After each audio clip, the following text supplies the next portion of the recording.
मुख्य रूप से 3 पॉइंट याद रखिएगा दोस्तों कि प्रकाश का अपवर्तन क्या होता है। तो जब प्रकाश की किरणें किसी एक माध्यम से किसी दूसरे माध्यम में घुसती है तो प्रकाश अपना मार्ग बदल लेती है। मतलब लाइट की सोर्स को आना था, इस सतह से टकरा के एकदम ऐसे जाना था, ऐसे न जाके ऐसे ऐसे चली गई, यानी अपना मार्ग बदल ली। हम आपको स्पष्ट दिखा रहे हैं कि ये लाल वाला अगर प्रकाश की किरणें है, ब्लू वाला अगर प्रकाश का एक कोई परावर्तक सतह है तो प्रकाश की किरणों को ऐसे जाना चाहिए था एकदम सीध में, लेकिन अगर प्रकाश की किरणें तिरछी चल रही है तो एकदम प्रकाश की किरणों को ऐसे जाना चाहिए था, लेकिन ऐसे न जाके ये ऐसे झुक जाती है, ऐसे झुक जाती है। क्यों?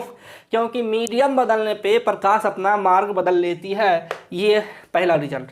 दूसरा रिजल्ट, अगर प्रकाश की किरणें विरल माध्यम से सघन माध्यम में, विरल माध्यम मतलब जैसे कि आप जहां हवा बहुत कम हो, निर्वात बोल सकते हैं, निर्वात से लोहा में हम आगे टकरा गए प्रकाश की किरणें, निर्वात से कांच में, तो कांच सघन माध्यम है, निर्वात विरल माध्यम है। ये तो आप कॉन्सेप्ट समझ सकते हैं। तो जाती है ना, तो ये अभिलंब की ओर झुक जाती है, इस तरह से अभिलंब की ओर झुक जाती है। ऐसे प्रकाश की किरणें ऐसे आ रही थी, ऐसे ना जाके अभिलंब की ओर झुक गई। अभिलंब की ओर झुकने के कारण उसका जो अपवर्तित किरण है वो छोटा हो जाता है, लेकिन अगर सघन माध्यम से विरल माध्यम में जाते हैं तो अपवर्तन कोण बड़ा हो जाता है। ये आपको एग्जाम से 3 पॉइंट तो पूछे जाते हैं। ये है प्रकाश का अपवर्तन। अब प्रकाश की अपवर्तन से क्या प्रभाव पड़ता है दैनिक जीवन में, उसके बारे में जान लेते हैं। लेकिन एक इम्पॉर्टेंट पॉइंट दोस्तों, प्रकाश की चाल के बारे में क्वेश्चंस पूछता है। क्वेश्चन याद रखिएगा दोस्तों, पूछा जाता है कि यदि प्रकाश की किरणें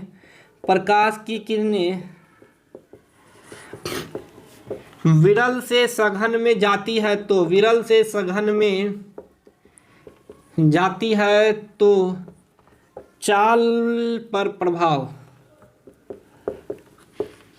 या फिर सघन से विरल में जाती है, ये क्वेश्चन नंबर 1, ये क्वेश्चन नंबर 2। सघन से विरल में जाती है तो चाल पे प्रभाव क्या होगा। अभी हमने बोला कि विरल माध्यम में प्रकाश की चाल मैक्सिमम होती है, तो इसका मतलब है कि हम यहाँ गए तो चाल क्या होगा, घटेगा। तो क्वेश्चन पूछा जाता है विरल से सघन में गए तो चाल एक में घटेगा और दूसरे में बढ़ेगा।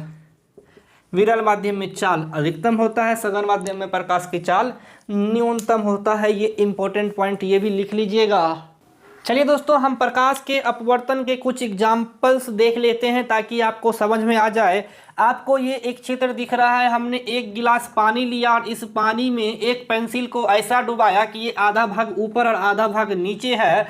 आप गौर से ऊपर से झांक के देखोगे तो आपको पेंसिल आपने ऐसे डाला, लेकिन आप पानी के अंदर ऐसे ना दिख के, पानी के अंदर आपको ऐसे दिखेगा ये वाला भाग।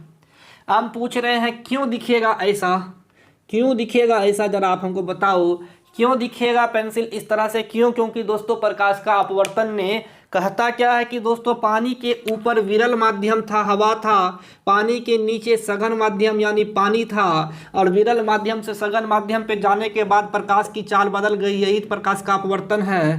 प्रकाश की चाल और प्रकाश का मार्ग दोनों बदल जाता है, यही प्रकाश का अपवर्तन है। अब सवाल ये उठता है कि पेंसिल इधर क्यों झुका हुआ दिखता है, इधर झुका हुआ क्यों नहीं दिखता है। मतलब पेंसिल जो है हमने ऐसे रखा था तो हमको यहाँ पर दिखना चाहिए, ऐसे इधर क्यों दिखा, यहाँ क्यों नहीं दिखा, सवाल आ रहा होगा मन में। तो दोस्तों इसलिए क्योंकि हमने अभी तुरंत बताया कि अगर हम विरल माध्यम से रेयर से डेंसर में जाते हैं, विरल माध्यम से डेंसर में जाते हैं तो प्रकाश की किरणें अभिलंब की ओर झुक जाती है, और इसका अभिलंब ये है।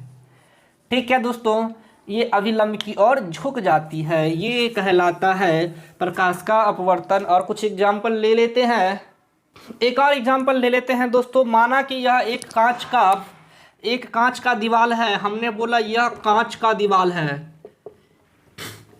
आप क्या करो दोस्तों कि इसके बीचों बीच एकदम छेद कर दो और एक लोहे का रड आर पार घुसा दो और फंसा के छोड़ दो। जब प्रकाश की किरणें चलती है तो यह कांच के टुकड़ों को जब पार करती है, आ रही थी विरल माध्यम से, घुस गई तो पहुंच गई सघन माध्यम में, और सघन माध्यम में पहुंचने का मतलब है कि अब ये अभिलंब की ओर आ जाएगी। ये अभिलंब की ओर झुकने लगेगी, ये अभिलंब की ओर झुकने लगेगी। इसीलिए ये हमको थोड़ा उठा हुआ और थोड़ा बड़ा दिखता है।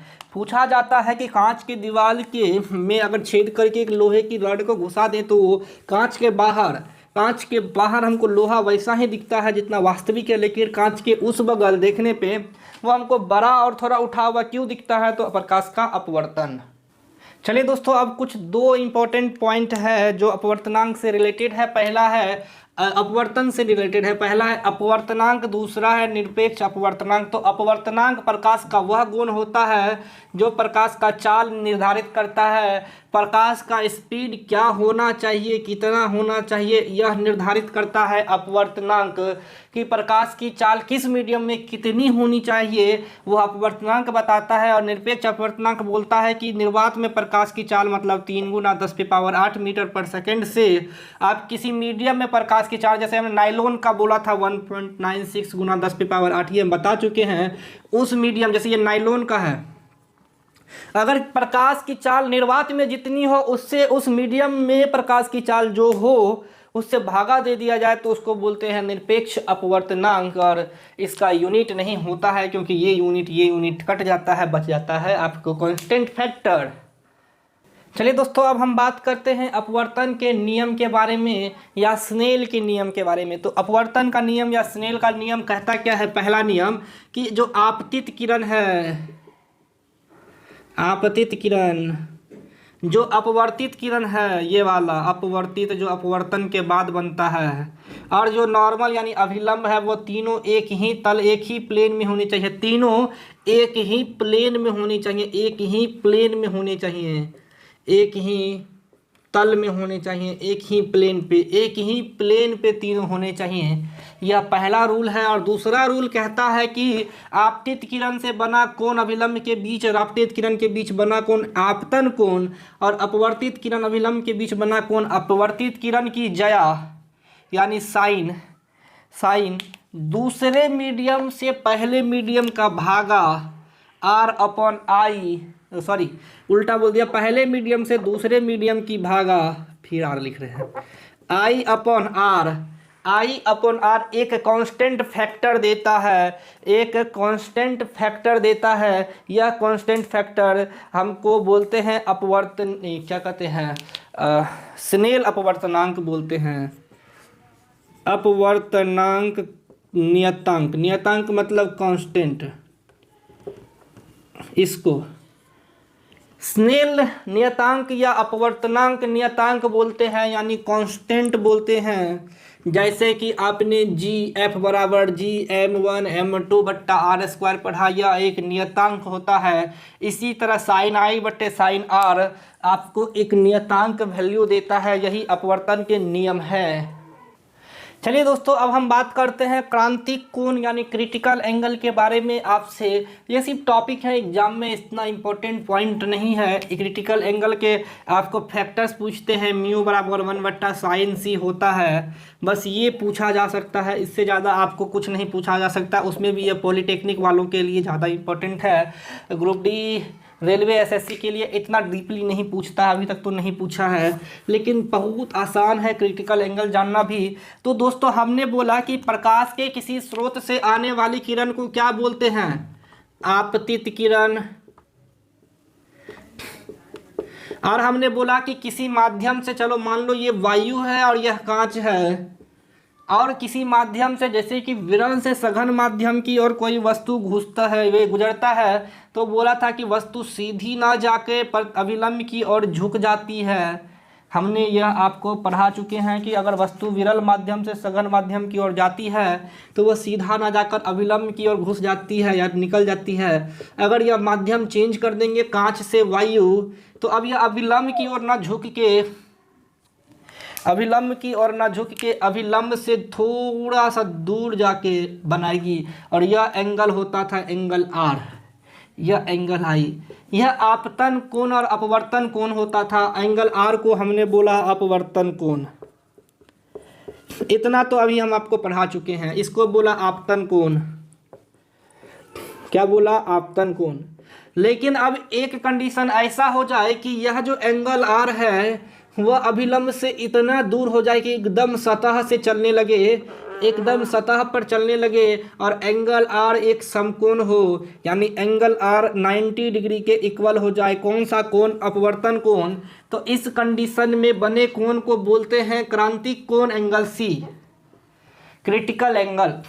तो इस कंडीशन में बने कोण को बोलते हैं क्रांतिक कोण। मतलब अपवर्तन कोण जो था, ये सॉरी आपतन कोण जो था, आपतन कोण अगर ऐसे कंडीशन में जब अपवर्तन कोण 90 डिग्री का हो जाए, यह अभिलंब से थोड़ा दूर था और दूर होता और होते होते एकदम सतह पर पहुंच गया।